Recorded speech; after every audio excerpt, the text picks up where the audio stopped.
శ్రీ పరాభవనామ సంవత్సరం మేషాది ద్వాదశ రాశులకి మనం ఫలితాలు తెలుసుకోవాలి. అందరూ ఎదురు చూస్తున్నటువంటి ఒక సమయం ఆసనం ఏంటని చెప్పొచ్చు. అన్ని వర్గాల వారిని దృష్టిలో పెట్టుకునేదో ఈ రోజు రేపట్లో అన్ని మాధ్యమాల ద్వారా రకరకాలుగా భిన్నంగా ఉంటుంది వింటున్నాం కదా. అలా కాకుండా అస్సలు ఎలా చెప్పబడింది జగద్గురుడు యొక్క పంచాంగంలో నుంచి వాడి యొక్క మంచి సిద్ధాంతులందరూ కూడా దీన్ని కూర్చొని పెద్ద పండితులందరూ కూర్చొని రాసినటువంటి విషయ ఆలోచనల నుంచే మనం మీకు చెప్పడం జరుగుతుంది. ఈ సంవత్సరం మేషరాశి ఫలితాలు ఎలా ఉన్నాయంటే అశ్విని భరణి కృత్తిక మొదటి పాదానికి జన్మించిన మీరు మేషరాశి వారిగా పరిగణించబడుతున్నారు. ఈ పరాభవనామ సంవత్సరంలో మేషరాశి వారికి పరీక్షలతో కూడినటువంటి పురోగతి కూడా ఉంటుంది. ఎందుకంటే ఏళ్ళనాడు శని నడుస్తుంది, ప్రారంభ దశ. ఒక్క శని మాత్రమే బాగాలేదు, మిగతా గ్రహాలన్నీ బాగానే ఉన్నాయి కదా. ధైర్యం క్రమశిక్షణ ఉంటే ఈ సంవత్సరం మంచి మార్పులు తీసుకొస్తారు. ఈ గ్రహ గోచార స్థితి ఈ సంవత్సరంలో మొత్తం శని మీ మీనరాశిలో 12వ స్థానంలో సంచరిస్తున్నాడు.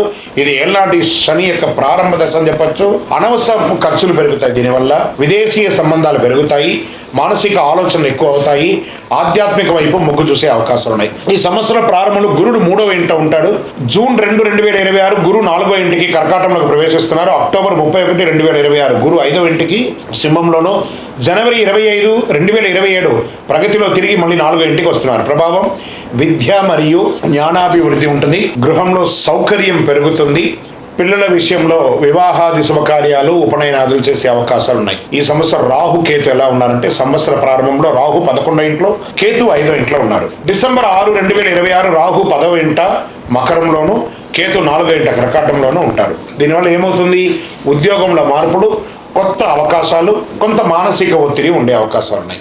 ఇంకా కుజగ్రహం మే 11, జూన్ 20, 2026 వరకు కుజుడు జన్మరాశిలో ఉంటారు. ధైర్యం పెరుగుతుంది, నిర్ణయాలు త్వరగా తీసుకుంటారు, కోపం నియంత్రించబడతారు. ఇంకా ఆదాయ పరంగా కూడా క్రమం పెరుగుతుంది, చాలా అద్భుతంగా కొత్త సంపాదన మార్గాలు కనిపిస్తాయి. ఖర్చులు కూడా పెరిగే అవకాశాలు ఉన్నాయి. ఇంకా ఉద్యోగ విషయంలో కొత్త బాధ్యతలు పెరిగే అవకాశాలు చాలా బాగున్నాయి. పై అధికారంలో ప్రెజర్స్ ఉంటాయి. ఎక్కడెక్కడి నుంచో మీరు ఎదురు చూస్తారా ప్రమోషన్స్ లేదా ఇంక్రిమెంట్స్, అవన్నీ కూడా ఏప్రిల్ తర్వాత కలిసి వచ్చే అవకాశాలు ఉన్నాయి. కొంత ఒత్తిడి ఉంటుంది, ప్రభుత్వ ప్రైవేట్ రంగంలోనూ ఒత్తిడి ఉంటుంది. అసాంఘికమైనటువంటి కార్యక్రమాలకి ఉద్యోగస్తులు అస్సలు వెళ్ళకండి, జాగ్రత్త. సివిల్స్ కానీ గ్రూప్స్ లో కానీ ఎగ్జామ్ రాసిన వాళ్ళకి ఇది ఒక మంచి సమయం. డిఫెన్స్, పోలీస్, గవర్నమెంట్ సెక్టార్లో ఉన్నటువంటి వాళ్ళకందరికీ కూడాను అన్ని సెక్టార్ల వాళ్ళకి కూడా మిశ్రమమైనటువంటి ఫలితాలు కనబడుతున్నాయి. ఇంకా వివాహాది శుభ కార్యక్రమాలకు వచ్చేటప్పటికీ ఎన్నో రోజులుగా ఆటంకమైందంతా కూడాను ఈ ఉగాది తర్వాత మంచి సంబంధాలు, రాముని కళ్యాణం అయిన తర్వాత మీకు మంచి అవకాశాలు, స్త్రీ పురుషులు ఇరువురికి కూడా వచ్చే అవకాశాలు ఉన్నాయి. సంతాన యోగ్యం కూడా మీకు కలిగే అవకాశాలు ఉన్నాయి. కుటుంబ పెద్దల సహకారంతో కలుస్తుంది. ఈ ప్రేమ వ్యవహారంలో ఉన్న వాళ్ళు కాస్త పెద్దలతో ఒప్పించి చేసుకోండి, లేదా ఇబ్బంది పడే అవకాశాలు ఉన్నాయి. ఆరోగ్యానికి వచ్చేటప్పటికి నిద్ర సమస్యలు, బీపీ లాంటిది కొంచెం వచ్చే అవకాశాలు ఉన్నాయి. మానసిక స్ట్రెస్, ధ్యానం ఇవన్నీ కూడా చేస్తే మంచిది. భయపెట్టడానికి కాదు, ఒక శస్త్రచికిత్స మాత్రం అవకాశం ఉంది. అది అవ్వకుండా ఉండాలంటే డాక్టర్ని సంప్రదించండి. మీ ఆరోగ్యాన్ని మీరు జాగ్రత్తగా చూసుకోండి. ఇంకా ప్రయాణాల విషయంలో విదేశీయ ప్రయాణం కోసం, విదేశీయ చదువు, ఉద్యోగం కోసం ఉన్న వాళ్ళు కాస్త మిశ్రమ వాతావరణం కనబడుతుంది జూలై వరకు. ఎందుకంటే దేశమంతా కూడా, ప్రపంచమంతా కూడా యుద్ధ వాతావరణంలో ఉంది కాబట్టి ఇవన్నీ సెట్ అవ్వడానికి జూన్, జూలై అవుతుంది. జూలై తర్వాత మీకు విదేశీయ ప్రయాణం, ఉద్యోగాల అవకాశాలు ఉన్నాయి. చాలామందికి లే ఆఫ్ అయిపోయిందండి, మేమేం చేయాలి అంటే ఒక పక్క ఏళ్ళనాడు శని నడుస్తుంది, ఒక పక్క ప్రపంచ ఆర్థిక మంద్యంలో పడింది. కాబట్టి ఇవన్నింటినీ దృష్టిలో పెట్టుకొని కాస్త ఉండండి. జూలై తర్వాత అన్నీ సర్దుకుంటుంది. భారతదేశంలో ఉన్నవాళ్ళు మీరందరూ కూడా సురక్షితంగా ఉంటారు. విదేశాల్లో ఉన్నవాళ్ళు కాస్త జాగ్రత్తగా ఉండండి, అంతే. అదొకటి మాత్రం చూసుకోవాలి.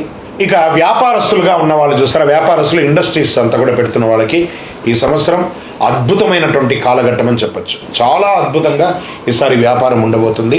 ఎక్సలెంట్గా ఉంటారు. కొంచెం చిన్న ఇబ్బందులు శని భగవానుడు, ఎందుకంటే నాణికి మీద వచ్చి కూర్చుంటున్నాడు శని భగవానుడు. టూర్స్, ఆధ్యాత్మిక టూర్స్ లేదా ప్రైవేట్ టూర్స్ కూడా వెళ్ళే అవకాశాలు బాగా కనబడుతున్నాయి. ఇంకా విద్యార్థులు చాలా కష్టపడి చదవాలి, కానీ మంచి ఉత్తీర్ణత పొందే అవకాశాలు బాగా ఉన్నాయి. వ్యవసాయదారులకైతే మెండైనటువంటి సంవత్సరం ఈ సంవత్సరం. చాలా అద్భుతంగా ఉంటారు వ్యవసాయదారులు. ఇప్పుడు ఈ నక్షత్రాల వారిగా ఈ సంవత్సరము ఎలా ఉంది అని చూస్తే అశ్విని నక్షత్రం కొత్త అవకాశాలు, వ్యాపార ప్రారంభాలకి అనుకూలం, ప్రయాణాలు ఎక్కువ ఉండే అవకాశాలు ఉన్నాయి మేషరాశిలో. ఇంకా భరణి నక్షత్రం వారికి ధనలాభం, కుటుంబ బాధ్యతలు పెరుగుతాయి, జాగ్రత్తగా నిర్ణయం తీసుకోవాల్సిన అవకాశాలు ఉన్నాయి. ఇంకా కృత్తిక మొదటి పాదంలో ఉన్న వాళ్ళకి గౌరవం పెరుగుతుంది, ఉద్యోగంలో పురోగతి, నాయకత్వం పెరుగుతుందని చెప్పచ్చు. ఇక ఓవరాల్గా ఈ సంవత్సరం 60+40 అనొచ్చు. 60% పాజిటివ్గా ఉంది, 40% మిశ్రమంగా ఉంది. దీనికోసం చిన్న చిన్న పరిహారాలు మీరు కూడా దగ్గర ఉన్నటువంటి మీ గురువులను సంప్రదించి చేసుకోండి. లేదా మా ద్వారా తెలుసుకోవాలనుకుంటున్నారా, మా డిస్ప్లేలో కనబడుతున్నటువంటి పేరుకి నంబర్కి మీ పేరు, date of birth, time of birth, place of birth WhatsApp చేయండి. మా అడ్మిన్స్ మీకు రిప్లై ఇస్తారు. ఇప్పుడు మేము చెప్పేదంతా కూడా గోచార ఫలితం అనమాట. మీ వ్యక్తిగత జీవితానికి సంపూర్ణ జాతకాన్ని తెలుసుకోవచ్చు. మేషరాశి వారికి అదృష్ట సంఖ్యలు ఈ సంవత్సరం అంటే 1, 3, 9. అదృష్ట రోజులు మంగళవారం, ఆదివారం. అదృష్ట రంగులు ఎరుపు మరియు కేసరి. ఈ సంవత్సరం చేసుకోవాల్సిన పరిహారాలు ఏమైనా ఉన్నాయంటే, సుబ్రహ్మణ్య స్వామి దేవాలయాన్ని సంప్రదించండి, బాగా దర్శించండి. వెళ్ళి అక్కడ కావడి ఉంటుంది, ఆ కావడి ఇవ్వండి, పాలాభిషేకం చేయండి, శివాలయాల్లో అభిషేకం చేయండి, ఎర్రని పుష్పంతో భగవంతుడికి అర్చన చేయండి, పేదవాళ్ళకి మంచినీళ్ళు, వస్త్రము అవన్నీ చేయండి, ఒక చలివేంద్రం ఏర్పాటు చేయండి. ఇంకను సకల దోషాలు తొలగడానికి మీ యొక్క ఇష్ట దైవం ఎవరైనా ఉంటారు కదా, కులదైవం ఉంటారు కదా, ఆ దేవాలయానికి వెళ్ళి మీ వయసు సంఖ్య ఎంత ఉందో అన్ని విజయవస్తు.